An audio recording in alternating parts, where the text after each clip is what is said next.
नमस्कार प्यारे बच्चों, आप सभी का स्वागत है हमारे YouTube चैनल गौरवी हिंदी संस्कृतम पे। मैं हूँ आपकी संस्कृत अध्यापिका ममता कुमारी। तो बेटा ये आपकी बुक है और 8th स्टैंडर्ड की बुक है आपकी संस्कृत की, जिसका नाम है रुचिरा तृतीयो विभाग या रुचिरा तृतीयो भाग। इसका प्रथम खंड जो है उसका सेकंड चैप्टर हम पढ़ रहे हैं। पहला चैप्टर आपके चैनल पे दिया हुआ है गौरवी हिंदी संस्कृतम पे क्वेश्चन आंसर्स के साथ। ओके, तो इसको हम अच्छे से वर्ड टू वर्ड समझेंगे। ओके, तो आइए देख लेते हैं क्या कह रहे हैं। सबसे पहले देखिए, बिलस्य वाणी न कदापि में श्रुता, कि बिल की वाणी तो मैंने कभी भी नहीं सुनी, ऐसा वो कह रहे हैं। तो देखिए, प्रस्तुत पाठ संस्कृत के प्रसिद्ध कथा ग्रंथ पंचतंत्रम के तृतीय तंत्र काकोलुकियम से संकलित है। कहने का मतलब ये कि ये पहला जो पाठ है, ये जो प्रस्तुत पाठ है, ये संस्कृत का एक प्रसिद्ध ग्रंथ है, कथा ग्रंथ पंचतंत्र। उसके तीसरा जो तंत्र है काकोलुकियम, वहाँ से संकलित किया गया, लिया गया है। पंचतंत्र के मूल लेखक विष्णु शर्मा जी है। पंचतंत्र के मूल लेखक का क्या नाम है? विष्णु शर्मा है। इसमें 5 खंड हैं जिन्हें तंत्र कहा गया है। इनमें गद्य पद्य रूप में कथाएं भी दी गई है। इनके प्रमुख जो पात्र हैं मुख्यतः पशु और पक्षी हैं। इसके जो मुख्य पात्र हैं ना, वो पशु और पक्षी हैं। कहते कस्मिंचित वने खर नखरा नाम सिंह प्रतिवस्ति स्म। कहते हैं कि किसी वन में क्या था कि एक खर नखर नाम का एक शेर रहता था। ठीक है, स कदाचित इतस्ततः परिभ्रमण शूद्रात न किंचित अपि आहारम प्राप्तवान। किसी दिन, भाई एक बार क्या होता है कि किसी दिन भूख के मारे इधर उधर घूमते हुए, भूख के मारे वो घूम रहा था, लेकिन उसे कहीं भी आहार प्राप्त यानी खाने की वस्तुएं प्राप्त नहीं हुई।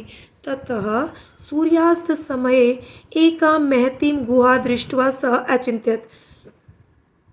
वह शाम के समय क्या हुआ कि उसने एक बहुत ही अच्छी जो है गुफा को वहाँ पर देखा।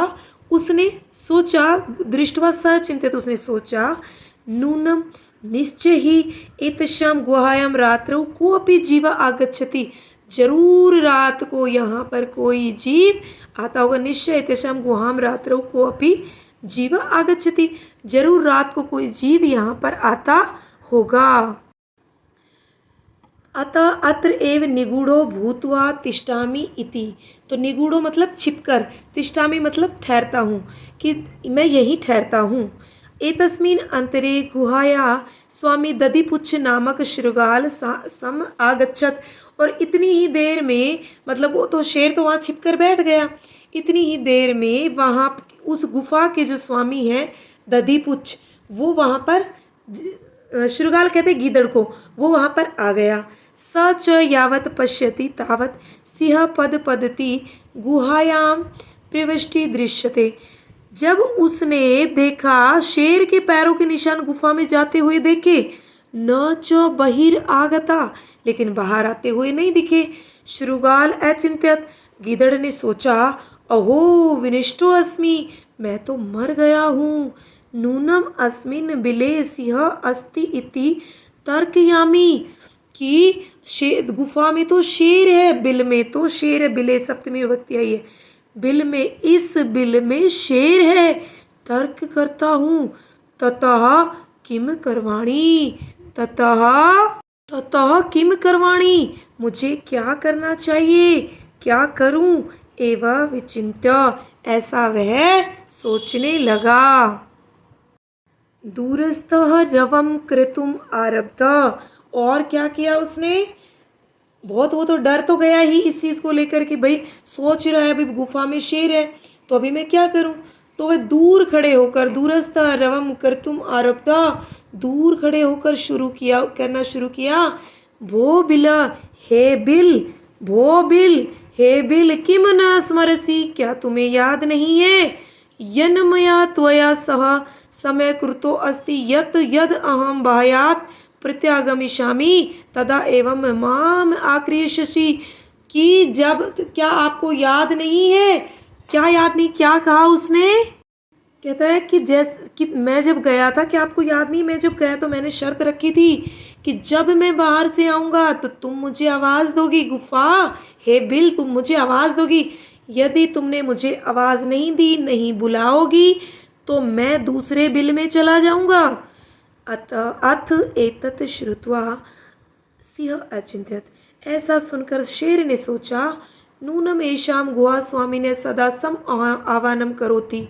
जरूर निश्चय ही यह गुफा अपने स्वामी को बुलाकर रोज सम्मान करती है, परंतु मद भयात न किंचित वदति। किंतु मेरे डर से आज यह नहीं बोल रही है। अथवा स अधिध्वम उच्यते। स अधिध्वम उच्यते मतलब कि ठीक ही कहा गया है। क्या ठीक ही कहा गया है?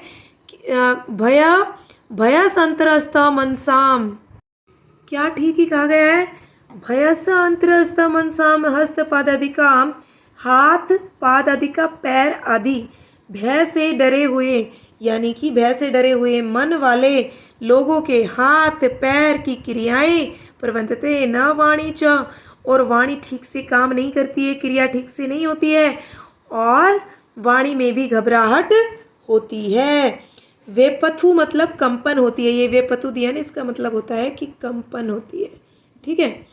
तद अहम अश्य आह्वानम करोमि। तद अहम अश्य आह्वानम करोमि, तो मैं इसको पुकारता हूँ। एवं स बिले प्रविश्य मे भोजन भविष्यति, तो ये बिल में प्रवेश करेगा और मेरा भोजन होगा। इत्यथम विचार्य, ऐसा विचार करके सिंह शेर सहसा शृगालस्य आह्वानम अकरोत्।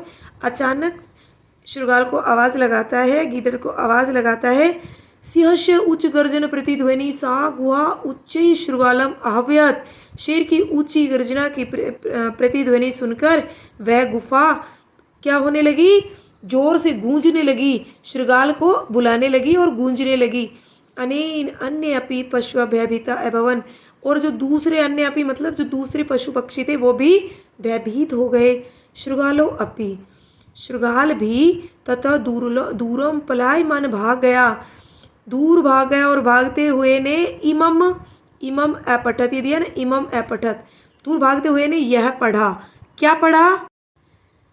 अनागतम य कुरुते, अनागतम य कुरुते सशोभते सशोच्यते, जो आने वाले कल के बारे में, सशोच्यते यो न करोत्य अनागतम, आने वाले कल के बारे में जो सोचता है वो क्या करता है? संसार में शोभा पाता है। और यो न करोत्य अनागतम, जो नहीं सोचता है वह दुखी होता है।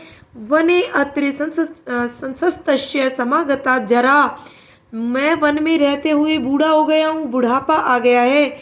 बिलस्य वाणी न कदापि में श्रुता, लेकिन मैंने कभी भी बिल की वाणी नहीं सुनी, ऐसा वो कहते हैं। आइए फिर इसके क्वेश्चन आंसर देख लेते हैं बेटा। पहला क्वेश्चन आपका आता है, कस्मिंचित मतलब आपको उच्चारण करना है यानी प्रोनाउंस करना है। कस्मिंचित विचिन्त्य साधिध्वम शुद्धार्थ एतत् श्रुत्वा भयस अंतरस्थ मनसाम सिंह पद पदति सम आह्वानम प्रतिध्वनि। ठीक है। उसके बाद आपका आता है एक पदेन उतरत। तो देखिए, सिंहस्य नाम किम, भाई शेर का नाम क्या है? ये देखो, आपको दिखाई दे रहा है नहीं दे रहा है? अभी देखो। ओके, सिंहस्य नाम किम, शेर का नाम क्या है? खर नखर। एक पदेन मतलब वन वर्ड में आपको आंसर देना है। ओके। गुहाया स्वामी का आसीत, गुफा का स्वामी कौन था? दधिपुच्छ। दधिपुच्छ नामक शृगाल गुफा का स्वामी था। सिंह कस्मिन समय गुहायाम समीपे आगता, भाई शेर गुफा के समीप कब आया था? सूर्यास्त समय। हस्तपादिका, हस्तपादिका क्रिया के शाम न प्रवर्तन्ते, हस्त जो हाथ पैर की क्रिया है वो ठीक से काम कब नहीं करती है? भयस्तंत्रस्त मनसाम, भय से डरे हुए व्याकुल मन वाले व्यक्ति के हाथ पैर की क्रिया ठीक से काम नहीं करती है। तो हमारा वन वर्ड आंसर होगा भय से अंतस्त मनसाम। गुहा केन प्रतिध्वनिना, भाई गुफा से जो आवाज आ रही थी किसकी आ रही थी? उच्च गर्जनेन, जोर से गर्जने की आवाज आ रही थी। ठीक है। उसके बाद आता है आपका फुल सेंटेंस में आंसर है, खर नखर कुत्र प्रतिवस्ती स्म, भाई जो खर नखर जो था वो कहाँ रहता था? किसी वन में रहता था। खर नखर कस्मिंचित वने प्रतिवस्ती। ठीक है, ये इसका आंसर है फर्स्ट का। सेकंड है महतीम गुहाम दृष्टवा सिंह किम अचिंत्यत, आंसर आएगा महतीम गुहाम दृष्टवा सिंह अचिंत्यत, शेर ने सोचा नूनम एतस्याम गुहायाम रात्रौ कोऽपि जीव आगच्छति, कि भी रात को कोई ना कोई जीव यहाँ पर आता है। शृगाल किम अचिंत्यत, शृगाल ने क्या सोचा, शृगाल अचिंत्यत, शृगाल ने सोचा, अहो विनष्टो अस्मि, मैं तो मर गया हूँ, मतलब मैं फंस गया हूँ यहाँ पे। नूनम अस्मिन बिले सिंह अस्ति, निश्चय ही इस बिल में शेर है। तथा किम करवाणी, मुझे तो क्या करना चाहिए। नेक्स्ट क्वेश्चन है शृगाल कुत्र पलायिता, शृगाल जो गीदड़ था वो कहाँ भाग गया। शृगाल दूर पलायिता, दूर चला गया, दूर भाग गया। गुहा समीपम आगत्य शृगाल किम पश्यति, गुहा समीपम, गुफा के समीप आकर गिदड़ ने सिंह पद पदती पश्यति, शेर के पैरों के निशान देखे। उसके बाद है क शोभते, क्या शोभा देता है, या अनागतम कुरुते स शोभते, आने वाले कल के बारे में जो विचार करता है, जो सोचता है, जो कार्य करता है, वह शोभा देता है। ये पेज नंबर 9 के क्वेश्चन आंसर है। अब आते हैं हम क्वेश्चन नंबर 4 पे। क्वेश्चन नंबर 4 आपका कहता है रेखांकित पदानी आधृत्य प्रश्न निर्माण कुरुता, कि भाई जिस लाइन को रेखांकित मतलब जिस वर्ड को अंडरलाइन है ना, उसको वहाँ पर प्रश्न निर्माण करना है। तो बेटा ये मैंने 1 वर्ड में दिया, लेकिन आपको फुल सेंटेंस में लिख करके, क्योंकि यहाँ पर इतना स्पेस नहीं था ना, इसलिए मैंने 1 वर्ड में लिखा है। बाकी आपको कैसे सोल्व करना है, शुद्धार्थ की जगह आपको कीदृश लिखना है और पूरा सेंटेंस लिख करके प्रश्न क्वेश्चन बनाने के लिए ये क्वेश्चन मार्क चिन्ह लगाना है, तभी आपका प्रश्न निर्माण कंप्लीट होगा। कीदृश सिंह कुत्रापि आहारम न प्राप्तवान, भाई भूख से शेर जो है वो इधर उधर गया था ना, आहार प्राप्त नहीं हुआ था। दधिपुच्छ नाम शृगाल गुहाया स्वामी आसीत, क्या नाम था उस शृगाल का, क भी कर सकते हो यहाँ पे, क भी राइट है, क ठीक है। किस नाम का जो शृगाल था जो गुफा में रहता था, स्वामी था। ऐशा गुहा स्वामी ने सदा आह्वानम करोती, किसका आह्वान करती थी, तो स्वामीन की जगह कश्य करेंगे और फुल सेंटेंस में आंसर देंगे। ओके, क्वेश्चन बनाएंगे। भयस तंत्रस्त मनसाम हस्तपाद आदि का क्रिया न प्रवर्तते, या कृत की दृश्य लिखेंगे और फुल सेंटेंस लिखेंगे। आह्वानेन शृगाल बिले प्रविश्य सिंहस्य भोजम भविष्यति, तो यहाँ बिले की जगह हम कस्मिन करेंगे। ठीक है बेटा, सप्तमी विभक्ति जब भी आए, जिसको भी एक ही मात्रा हो, हम कस्मिन करते हैं वहाँ पे। ठीक है, उसके बाद आता है आपका घटनाक्रम वाक्यानि लिखत, यानी कि जो जो जो लाइनें दी हुई है ना, उसको सीक्वेंस में लगाना है, एक के बाद एक लाइन लगानी है, उनकी ट्रांसलेशन करके फिर हम डिसाइड करेंगे कौन सी लाइन किसके बाद आएगी।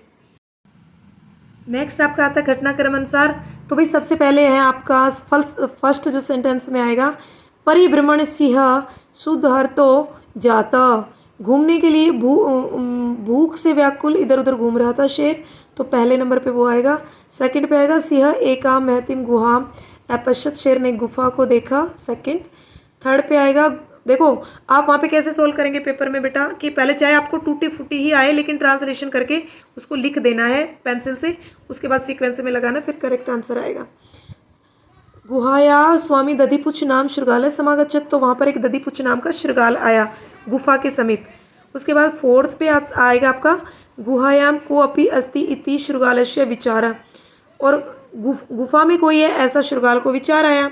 फिफ्थ पे आएगा दूरस्थ शृगाल रवम कर्तुम आरब्ध, दूर से ही आवाज़ लगा रहा था कौन, शृगाल, फिफ्थ पे आएगा। सिक्स्थ पे आएगा सिंह शृगालस्य आह्वानम अकरोत्, शेर शृगाल को आह्वान करता है, बुलाता है, आवाज़ लगाता है। दूरम पलायनम शृगाल श्लोकम अपठत, भागते हुए गिदड़ ने यह श्लोक पढ़ा, एंड में जो दिया है ना वो वाला, तो ये आपका 7th आएगा। उसके बाद आता है यथा निर्देश। आइए मैं बताती हूँ कैसे लिखना आपको यथा निर्देश। यथा निर्देशम उत्तरत का अर्थ होता है कि जैसा निर्देश दिया गया है ना वैसा उत्तर दो। तो क्या निर्देश दिया गया है, देखो क्या लिखा है यहाँ पे, एकाम महती गुहाम दृष्ट्वा स अचिंत्यत अस्मिन वाक्य कति विशेषणानि संख्याया सह पदानी अपि लिखत। तो भाई आपको लिखना है कि कितने इसमें विशेषण है, तो हमें मैं आपको बताती हूँ, ठीक है। और देखो वैसे तो ये आंसर तो ये है कि अस्मिन वाक्य द्वे विशेषणे पदे एका महतिम च स्तव, लेकिन है ना हम क्या करेंगे, काउंट करेंगे। ओके, तो देखना तो क्रिया है और अचिंतित भी क्या है, क्रिया है, लेकिन ये एकाम ये क्या है, विशेषण है, और महतिम भी विशेषण है, तो 2 विशेषण हो गए। ठीक है, नेक्स्ट देखिए, तद अहम अस्य आह्वान करोमि अत्र अहम इति पदम कस्मै प्रयुक्तम। भाई ये जो पद है वो किसके लिए आया है कि मैं ही बुला लेता हूँ उसको, ऐसा तो शेर बोल रहा था ना। तो हम क्या लिखेंगे, खर नखराय, क्योंकि ये चतुर्थी विभक्ति है और चतुर्थी विभक्ति में आय लगता है पुल्लिंग में।